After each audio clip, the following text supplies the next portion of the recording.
If you just can't stop hooking the golf ball, I'm gonna give you my most effective drills to help you fix it. First, if we're gonna fix the hook and have it stay gone forever, we need to understand why it's happening. And very simply, the golf club on the way down is too far behind you, too far behind your hands, working out away from you. And when you do this, it's so easy to have the forearms rolling over, closing the club face, versus someone who slices it, typically over here, and pulling the handle towards them. As I pull my handle towards me, I can't also really close that club face very much. That's as much as I can do it. So we need to kind of teach some of these slicing elements and get those involved in your swing a little bit here to offset this hook. One of the biggest reasons why I see players swinging too much inside out is because their body stops rotating, the club just stays behind them and then throws out. We need to get this body rotating. So grabbing an alignment stick, right now I'm just using a swing plate of mine with a little foamy on the other end, but just an alignment stick through a basket of balls or whatnot. And really what I want to do here is just throw the club across my hips, okay? And I want to put this where my grip is going to be.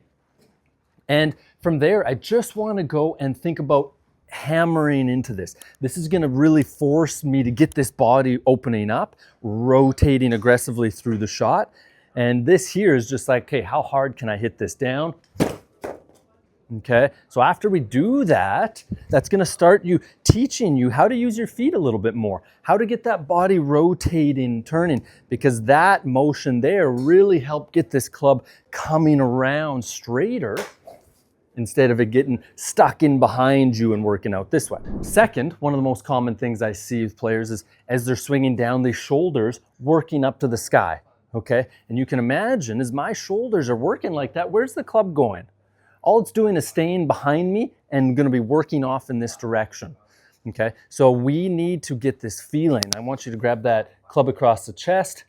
And again, almost like we have the sensation of something over behind us, banging into that, okay?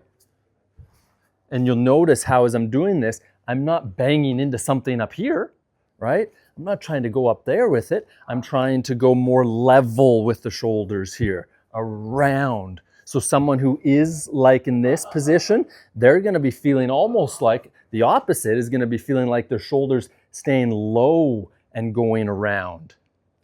Okay, so you can see a difference in the way my arms and club would work from shoulders going tilting this way versus shoulders going this way.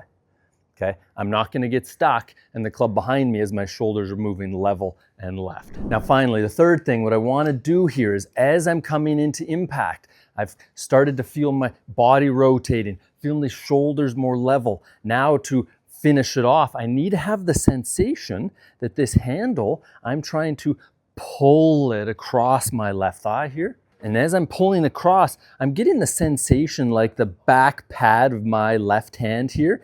That's what's pulling across. I'm not going and twisting this over. I'm more pulling in this direction. Okay, so remember how we said earlier, when slicers swing, they're kind of pulling the handle across and that makes it really hard to close the face. Well, guess what? That's what we want to do if we're hooking. I don't want you to close the club face. So all these sensations, body rotation, shoulders level, pulling across, they're going to feel super exaggerated, awkward. It's like, I don't want to hit a slice. Yeah, I know, we're not going to hit a slice, trust me. Now, as we're going to go and start hitting some golf balls, I'd rather you start with an iron. I just got an 8-iron here. And that alignment stick, I want to get it out in front of me. And right now, I'm kind of making it a little easier for myself. I have it off to the right side here a bit. My goal is feeling like I'm hitting this kind of cut shot. I'm playing tennis, ping pong, whatnot. I'm trying to pull the ball to the left, start it left. But this sensation of pulling the handle this way is going to keep that club face more open.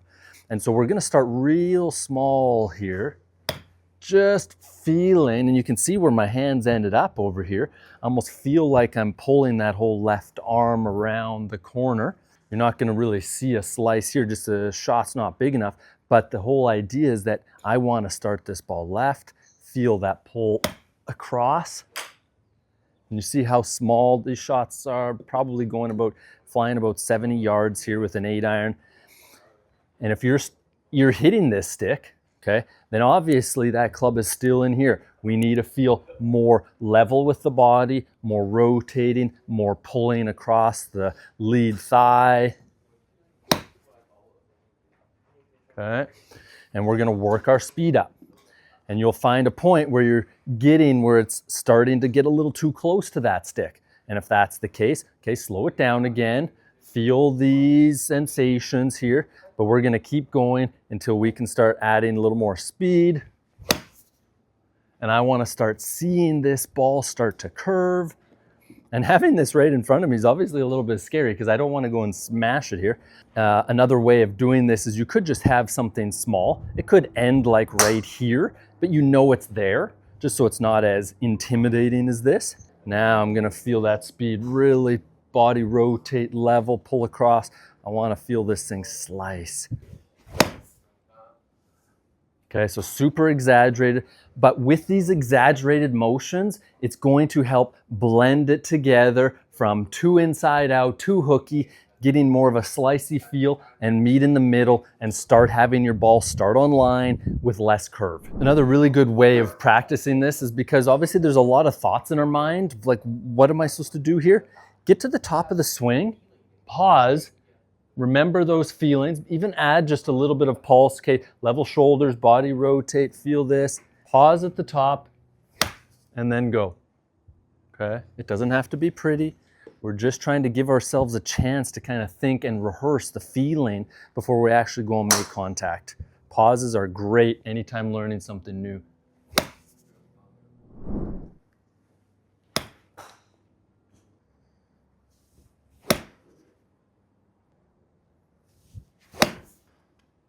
And one final bonus thing here is that I see most players that struggle with hooks. At the top of the swing, their club often gets across the line. And from here, this is trouble for most amateur golfers because what ends up happening is on the way down, I'm not going to swing and bring it like this.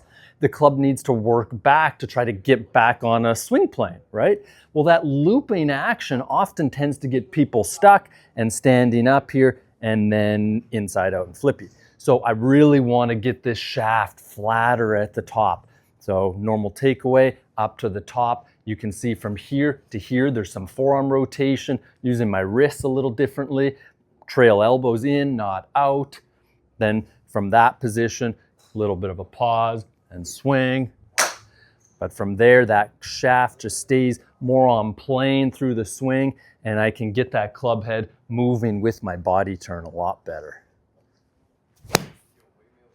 So first, understand why it's happening and then get to work on these drills and these body movements, help opening up the body, make sure the shoulders aren't tilting, get the sensation of the hands pulling across, and then get that shaft in a better position, okay? And once you start putting those together slowly, don't rush it, putting them together slowly, I know that ball flight will definitely straighten out.